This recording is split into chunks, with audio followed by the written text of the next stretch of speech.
Bonjour à tous, je m'appelle Jean-Marc Freining. Plusieurs d'entre vous me connaissent déjà dans le groupe Inspiration et Dévoilement et même d'autres. Et je suis déjà intervenu au travers de publications, de commentaires divers et variés. Je suis en couple, j'ai 2 enfants, je suis éducateur à la retraite depuis peu. J'ai plutôt un cœur, on va dire, d'artiste. Donc j'ai publié pas mal de poésie ou de textes méditatifs, de prose, etc.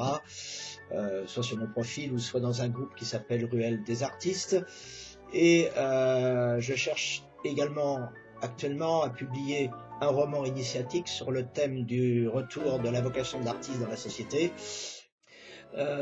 J'ai redécouvert, comme beaucoup d'entre vous, depuis peu, on va dire peut-être depuis 2 ans, mais c'est difficile des fois de donner un timing à tout ça, l'intériorité, le domaine de l'intériorité, et ce qui a impliqué une réforme doctrinale un peu de mon intelligence, de mon intellect, ayant été, comme je pense plusieurs d'entre vous, bercé dans beaucoup de dogmes.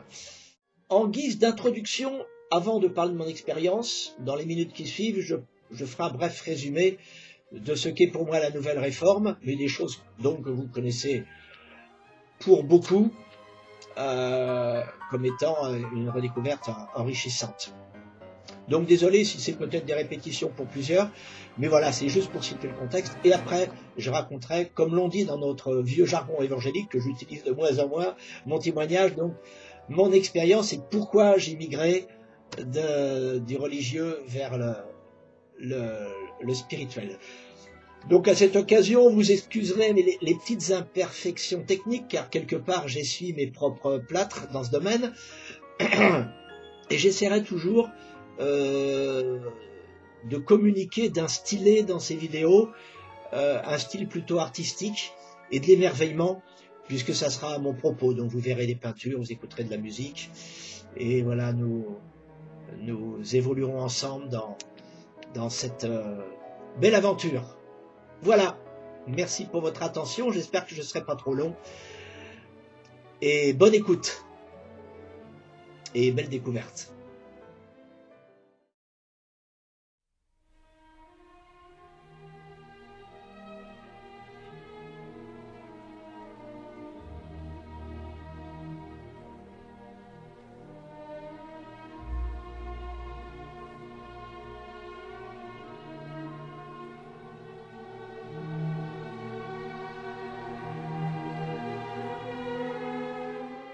Je pense que nous sommes à l'aube d'un renouveau chrétien profond, d'une nouvelle réforme, plus proche de l'intériorité que du dogme, proche peut-être plus de la mystique des pères de l'Église que d'un fondamentalisme chrétien, un nouvel également émerveillement qui procède de la redécouverte du vrai je suis, du vrai Dieu, qu'on associe vraiment à l'amour avec un grand A, peut-être éloigné d'un personnage plus terrible que l'on avait conçu en lisant l'Ancienne Alliance.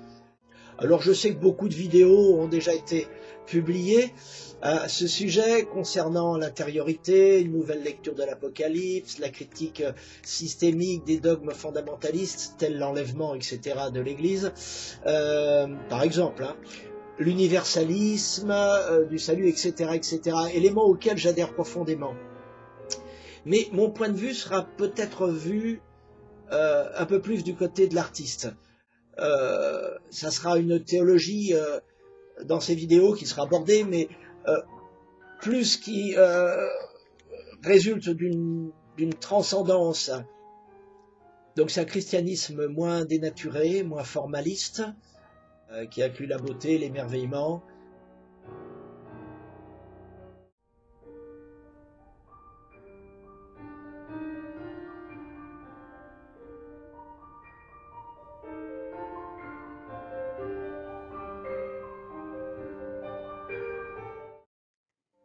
Alors, le cœur d'artiste, c'est peut-être un cœur plus visionnaire, parfois matiné d'une sorte d'une forme très ouverte de prophétisme. Quand je dis prophétisme, donc c'est pas un prophétisme d'église, hein, c'est un prophétisme plus universel.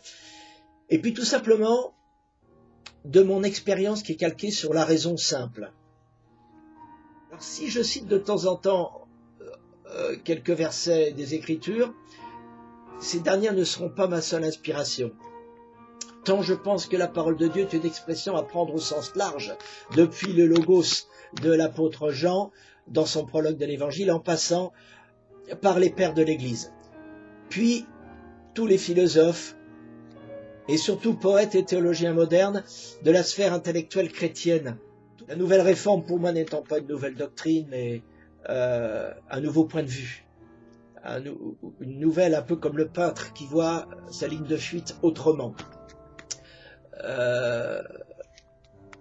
Et c'est donc plus un éveil qu'un réveil, un réveil de plus une réforme intérieure qu'une nouvelle réforme doctrinale, quoique, bien sûr, on est obligé de passer par ces chemins-là. Que c'est beau la vie. J'ai découvert la foi en 1977, suite à de nombreux partages spirituels avec un professeur de mon collège. Professeur de maths et curieusement grand amateur de musique classique. Alors la musique mène à tout, et les arts d'ailleurs en général. Et mon premier contact avec la présence du Seigneur fut vécu dans le secret de ma chambre. Cette chambre au sein de laquelle j'écoutais aussi beaucoup de musique à l'époque. Et cette musique a été, je crois, quelque chose qui m'a conduit vers plus de profondeur. Tous mes copains à l'époque n'écoutaient que du rock, du pop. Moi, j'écoutais du Gustave Mahler, de l'Olivier Messiaen et Arthur Honegger. Et tous ces artistes-là m'ont conduit vers quelque chose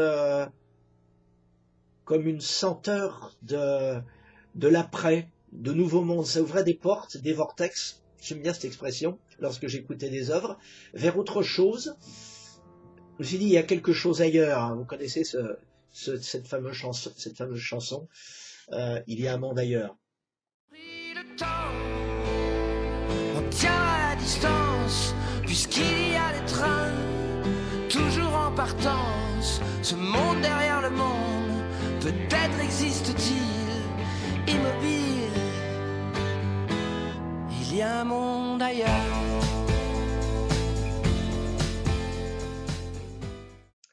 C'était comme quelque part une parenthèse d'émerveillement qui était un prologue à quelque chose pour moi. Et mon premier contact avec la présence du Seigneur n'est pas quelque part à distinguer de ce début de démarche spirituelle.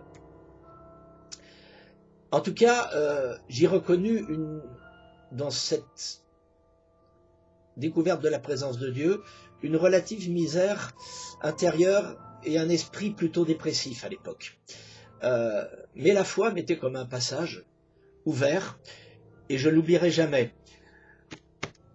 C'était le début d'un processus de conversion, comme l'on dit, qui, comme un lourd convoi, a commencé à s'ébranler. Et vous savez, toutes les métanoïas, ce qui veut dire donc mutation progressive, ne sont pas forcément fulgurantes, et c'est plutôt la sédimentation d'expériences chrétiennes, différentes d'un moment à l'autre. Donc cette conversion, s'il faut l'appeler comme ça, fut psychologiquement intense, mais le train a fini, il était bien lancé, qui avait pris de l'élan au départ, a fini par se ralentir. C'est une expérience que beaucoup connaissent, hein, et je pense que vous voyez à quoi je fais allusion. Parce que mon cœur était plutôt parfois lent, très lent à comprendre. Et pour cette raison, à mon sens, le terme conversion relève plus d'un processus que d'une instantanéité. Alors dans les milieux un peu intégristes, on a tendance à dire je me suis converti à telle heure, telle date, et à ce moment-là, tout a changé. Alors au tout début de mon expérience fraternelle, j'ai côtoyé une église de type pentecôtiste que fréquentait Lucien, pourtant catholique à l'époque, mais qui essayait de lorgner vers d'autres terrains d'expérience, peut-être parce que la tradition le lassait. Alors Lucien, c'est le prénom de mon vieil ami. Alors vous savez, quand on est suiveur et qu'on a 19 ans, c'est une force en même temps qu'une faiblesse. Alors je l'ai suivi à l'époque dans ce cheminement. Il n'est pas évident de s'engager dans une démarche spirituelle lorsque l'on est un adolescent, sans trop d'esprit critique. Lucien était en recherche d'une foi vivante et je l'ai rejoint dans ce cheminement. Point barre, comme on dit. Et si le message du salut est toujours le vortex d'un mouvement dit de réveil, on attendait plus ou moins dans ce groupe d'église à l'époque, puisqu'il s'agit des années 76-77, on attendait plutôt un retour du Christ qui viendrait nous affranchir. Alors, bien que mon début de conversion de cœur fût authentique, je me languissais après une espèce de héros qui viendrait me dédouaner de quelque effort. J'étais relativement passif et paresseux à l'époque. Je crois que c'est la fin de l'adolescence et on est dans des phases comme ça. Et l'emphase sur le retour du Christ dans les années 70-80 était très forte. La secte des enfants de Dieu et les témoins de Jéhovah répétaient à ceux qui voulaient bien l'entendre que l'an 2000 serait l'année du retour du Messie. Les évangéliques avaient plébiscité le livre prophétique, l'agonie de notre vieille planète, qui disséquait tous les sceaux et les trompettes de l'homme de Patmos dans l'Apocalypse. Alors dans la même période, par exemple, David Wilkerson prophétisait la destruction des USA par un feu atomique. Alors autant dire que la guerre mondiale à venir devenait d'une actualité prégnante dans la psyché de beaucoup de chrétiens, et surtout dans la mienne. Et vu mon jeune âge, j'étais perméable à tous ces souffles de doctrine. Je me rappelle avoir harcelé bien souvent mes amis, et même mes proches et mes parents, avec le thème récurrent de la fin des temps. Ayant par la suite mûri, je commençais à m'interroger sur le focal mis sur ces dogmes particuliers. Donc ces enseignements, non que ces enseignements furent complètement déniés d'intérêt, mais plutôt que le projecteur soit mis sur eux en permanence, aux dépens du centre vertueux de la foi, qui d'après les Écritures doit être d'abord agissante par l'amour. Alors j'ai fini par rejoindre quelques années plus tard les milieux charismatiques. Marié entre-temps et père d'un petit garçon, nous nous sommes engagés dans la légendaire communauté du Point du Jour à Paris. Pour des jeunes gens comme nous, l'ambiance y était plutôt festive, la chorale fantastique, le mixage interconfessionnel vivant et ouvert. Alors après un recentrage géographique lié à un déménagement en Seine-et-Marne, nous nous sommes joints avec ma compagne à une communauté sœur qui lui était reliée d'un niveau pastoral. J'y ai exercé quelques responsabilités dans la relation d'aide. Durant de longues années, ce furent des moments fraternels assez forts. Il y régnait, les premières années, une ambiance communautaire faite de solidarité, d'amitié. Nos enfants étaient pris en charge par l'école du dimanche, catéchisme, donc évangélique, plutôt rigoriste, mais bon. Nous étions tellement surbookés par nos activités, en plus de la vie professionnelle sur Paris, que nous n'avions même plus le temps à consacrer à nos proches, ni aux relations extérieures. Petit à petit, l'Église s'institutionnalisa à la faveur d'officialisation et d'obligations associatives. Ce fut aussi le début d'une réflexion personnelle sur la vie communautaire et la place que j'y prenais et que chacun de nous y tient. Plus loin, cette réflexion mettait en avant des interrogations sur les modèles d'église. Et comme bien souvent dans la vie chrétienne, une vague en amène une autre, plus essentielle, arrivèrent ensuite des questionnements sur les interactions entre vie d'église et relations personnelles avec Dieu. Je commençais à toucher du doigt des thèmes qui me passionnaient et traversaient l'Église de Jésus-Christ, non sans parfois la bousculer d'ailleurs quelque peu. Les modèles cultuels, l'exercice des ministères, puis plus loin l'économie du royaume, la théologie, l'exégèse, l'herméneutique. Au fin fond de tout ça, ces interrogations en cachaient de plus profondes, plutôt par peur de les aborder. Elles étaient liées à une quête de la personnalité de Dieu,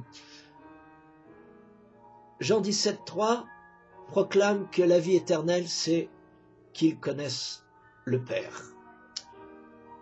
Ça devint un de mes versets phares. Alors, je décidai de mettre, en fait, la relation vitale avec le Père de la Trinité au centre de mes recherches. C'était parfois acharné et désespéré.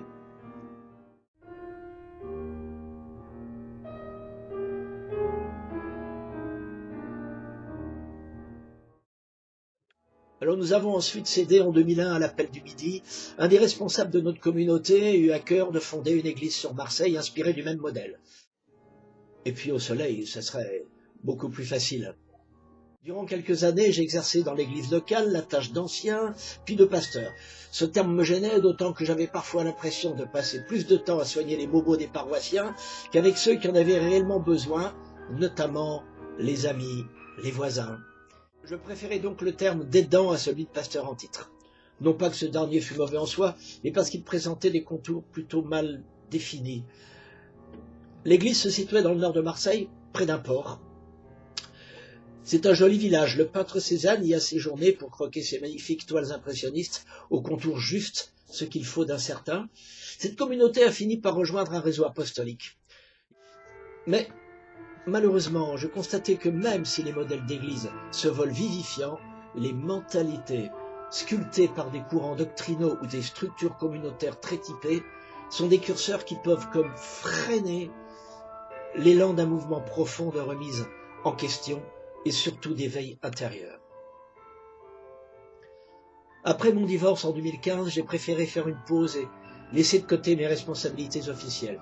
Ce fut un temps douloureux car une séparation n'est jamais facile. C'est un peu comme si la Trinité s'écartelait. Ce processus étant vécu comme un échec de l'Évangile, il faut lutter contre moult manifestations de culpabilité, ce qui nécessite toujours un temps de guérison. Les séparations ont du reste assez mauvaise presse chez les évangéliques. Je peux le comprendre sur un plan déontologique, mais je ne m'expliquerai jamais l'abandon pur et simple de certaines amitiés, même si la sécession de certains responsables est diplomatique au titre de leur conception de l'exemplarité. Cette rupture obligée avec le système, le mot est plus structurel que discriminant, fut malgré tout assez féconde en termes de relations profondes avec le Seigneur. On pourra tout enlever de ma vie de disciple, les églises, la fraternité, la réputation, le ministère, tout. Mais la communion avec le divin, jamais. Notre Père est d'une fidélité et d'un amour à toute épreuve. La communion intime avec lui, douce et réparatrice, est souvent la grande oubliée du christianisme.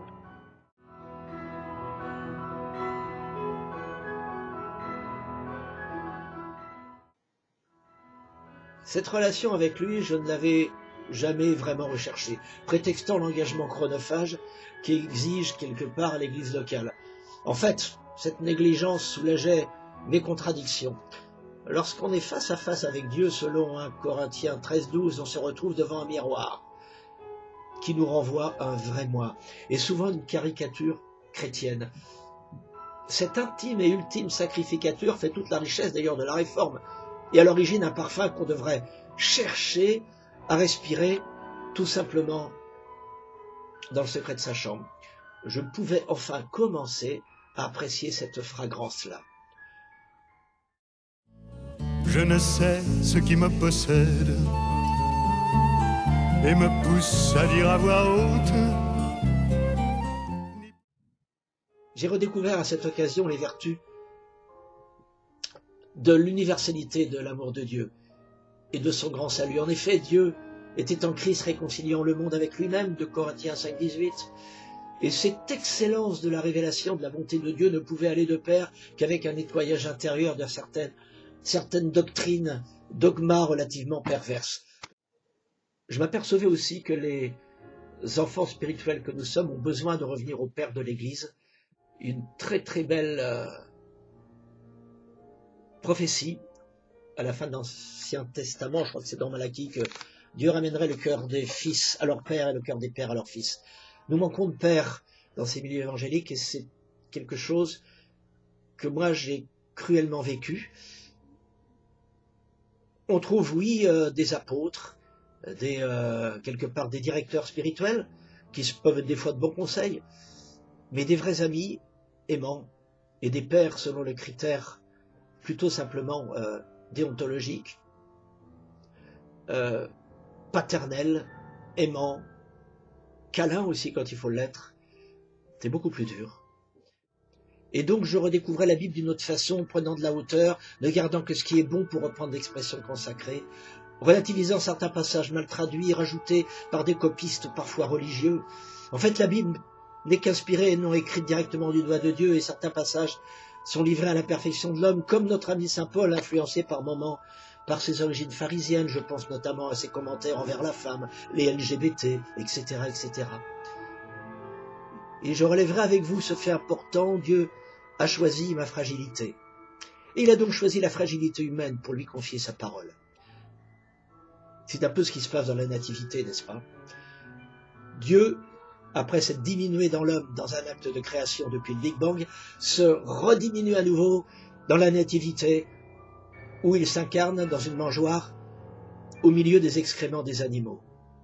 Voilà une réalité. D'autre part, la parole de Dieu qui a créé le monde s'est diversifiée, et le Logos nous parle aussi dans l'homme intérieur, par révélation et pensée, parfois audible, parfois inaudible. Puis il parle aussi par sa création, la nature, qui est l'immense parabole inspirante des poètes, et du Christ d'ailleurs lui-même. Et puis Dieu nous parle enfin par tant d'autres livres inspirés que j'ai commencé à reparcourir, beaucoup d'extraits, parce que c'est vrai que c'est souvent des sommes théologiques longues à lire, mais je bénis les réseaux sociaux qui nous permettent d'avoir des fois accès à des extraits essentiels. Et les pères de l'Église, les théologiens, comme le merveilleux Maurice Zundel qui nous parle de la souffrance du Père dans notre fort intérieur, ou bien encore des Jean-Yves Leloup, des Merton, des Richard Rohr, sans oublier les écrivains inspirés ou philosophes comme la magnifique Simone Weil qui nous parle de l'agneau sacrifié de la fondation du monde et de la fragilité volontaire de Dieu. Si c'est un Dieu qui se rend fragile, pourquoi le rendre dictatorial et criminel?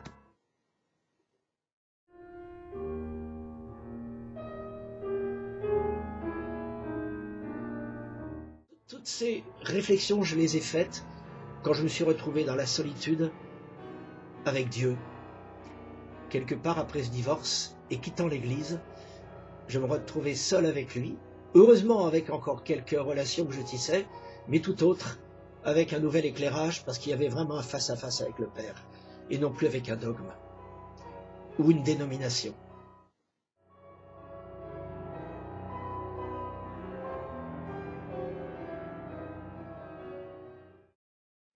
Des livres inspirés, eh bien oui, peut-être que nous en écrirons nous-mêmes, puisque si on admet que la Bible est infinie, la bibliothèque est infinie comme la personne de Dieu, d'autres livres continueront à servir à l'Église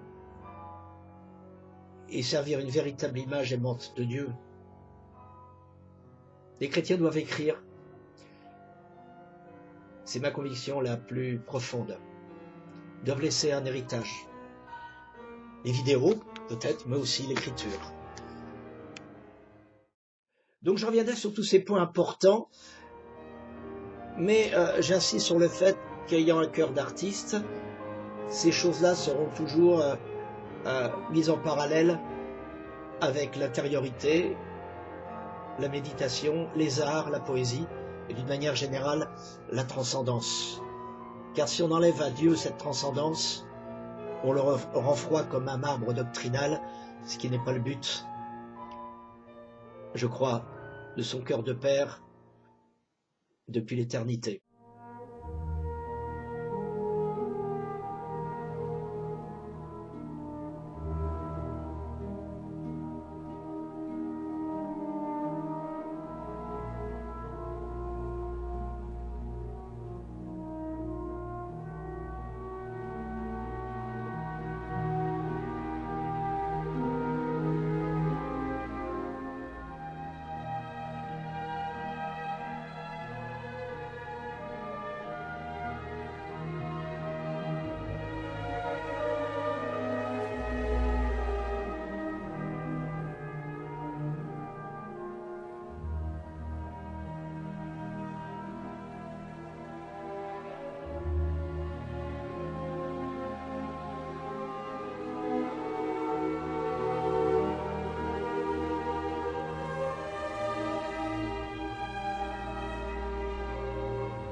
Charles Baudelaire, Élévation.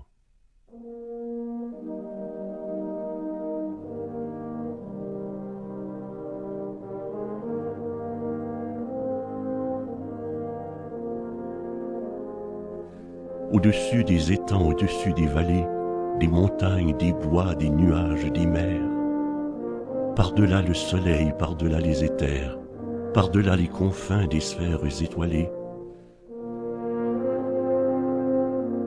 mon esprit, tu te meuses avec agilité, et comme un bon nageur qui se pâme dans l'onde, tu sillonnes gaiement l'immensité profonde, avec une indicible et mâle volupté.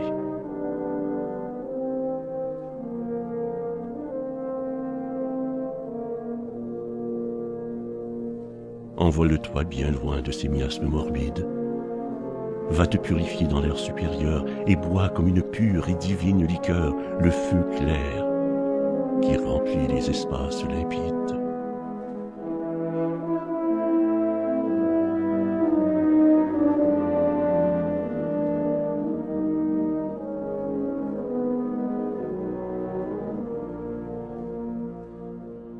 Derrière les ennuis et les vastes chagrins qui chargent de leur poids l'existence brumeuse, heureux celui qui peut d'une aile vigoureuse s'élancer vers les champs lumineux et sereins, celui dont les pensées comme des alouettes vers les cieux le matin prennent un libre essor, qui plane sur la vie et comprend sans effort le langage des fleurs et des choses muettes.